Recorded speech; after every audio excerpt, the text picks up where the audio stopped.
In this Golf University Tip from the Pro, I'm with Shane McHenry at Murray Downs Golf and Country Club, where he's going to teach us how to stop shanking our chip shots.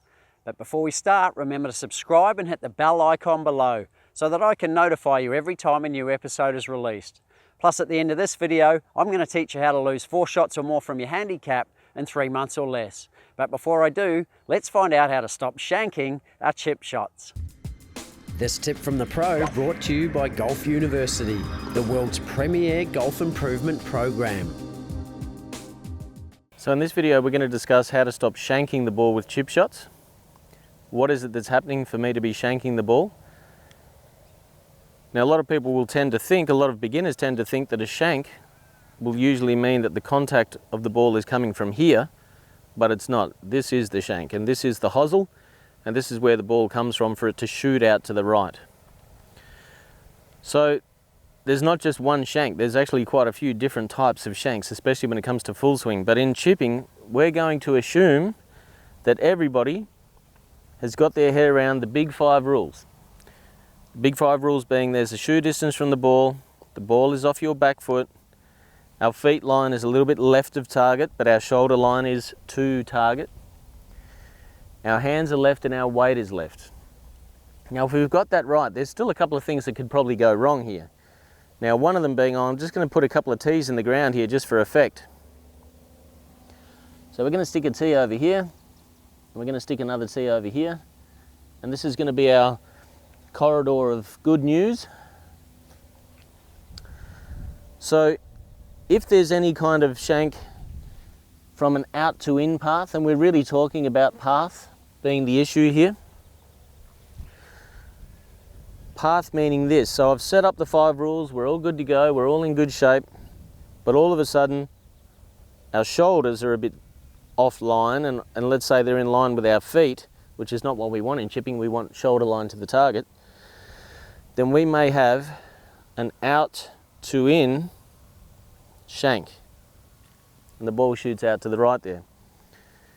The other thing that can go wrong is that we've got a little bit too wristy and a little bit too handsy and the club's gone behind your hand line.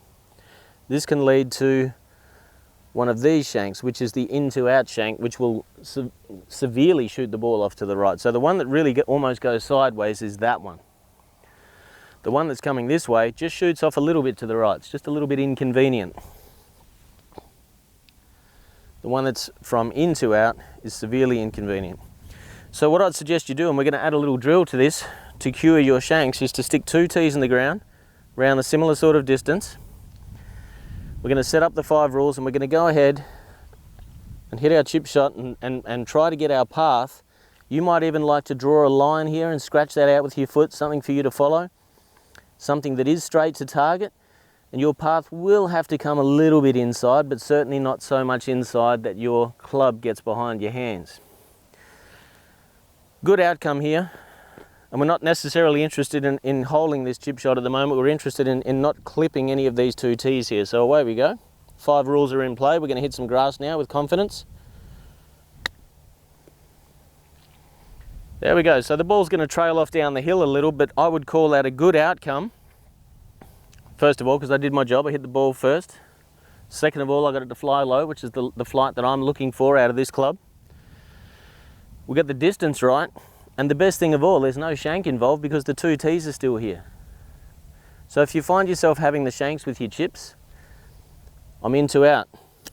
Whoops, that tee's going to disappear. I'm out to in because my shoulders are a bit open. Whoops, I've clipped that tee. They're the 2 things that are going to give you the shanks. Get yourself half an hour on the practice chipping green. Stick 2 tees in the ground a few centimetres either side of the ball and just practice. Don't worry too much about the outcome, just get this right. Then your confidence will go and you're going to be much better off. I hope that helps with your consistency and your confidence, and we hope that stops you shanking your chip shots. Well, there it is. I hope you enjoyed this Golf University Tip from the Pro. Remember to ask a question in the comments below if you need even more help. And feel free to share this video with your golfing friends.